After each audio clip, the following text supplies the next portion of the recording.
खालापूर तालुक्यातील तुपगाव बौद्धवाड्यात एक अजब प्रकार घडला आहे। तब्बल 10 लाख रुपये खर्च करून बांधलेला रस्ता प्रत्यक्षात कुठेच दिसत नाही। हा निधी कागदोपत्री मंजूर असला तरी तुपगाव भागात हा रस्ता शोधूनही सापडत नसल्याने ग्रामस्थ आक्रमक झाले आहेत। या प्रकरणाची चौकशी करून जबाबदार अधिकाऱ्यांवर आणि ठेकेदारांवर फौजदारी गुन्हा दाखल करावा, अन्यथा ठिय्या आंदोलन छेडले जाईल असा इशारा संतप्त ग्रामस्थांनी दिला आहे। मी निलेश गौतम मोरे, ग्रुप ग्रामपंचायत सदस्य तुपगाव। उरण विधानसभेचे कार्यसम्राट आमदार महेश शेठ बालदी यांच्या निधीतून जे आम्हाला 25 वर्ष निधी मिळाला नव्हता, परंतु महेश शेठ बालदी यांच्या कार्यकारिणीमध्ये आम्हाला 60 लाख रुपयाचा निधी एक सामाजिक सभागृह व डॉक्टर बाबासाहेब आंबेडकर सामाजिक न्याय याच्यातून आम्हाला मोदवाडी अंतर्गत रस्ता 10 लाखाचा रस्ता मंजूर झाला होता। पण इलेक्शनच्या दरम्यान असं काय कानावरती आलं की 10 लाखाचा निधी हा संबंधित अधिकारी वर्ग यांनी व ठेकेदार यांनी 10 लाखाचा निधी गिळण्याचा प्रयत्न केला।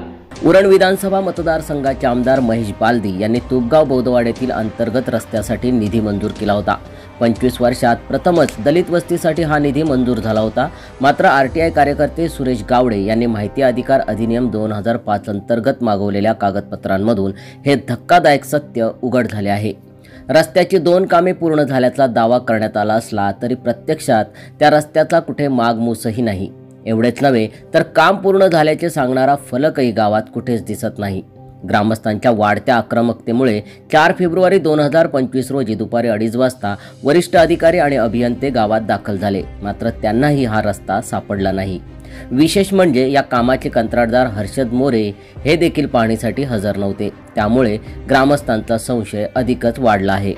ग्रामपंचायत सदस्य शरीफ भाई भालदार यांनी स्वतः काही प्रमाणात खडी आणि क्रश सँड टाकून रस्ता तयार करण्याचा प्रयत्न केला होता, पण फक्त 2च ट्रक मटेरियल गावात आणण्यात आल्याचे त्यांनी स्पष्ट केले।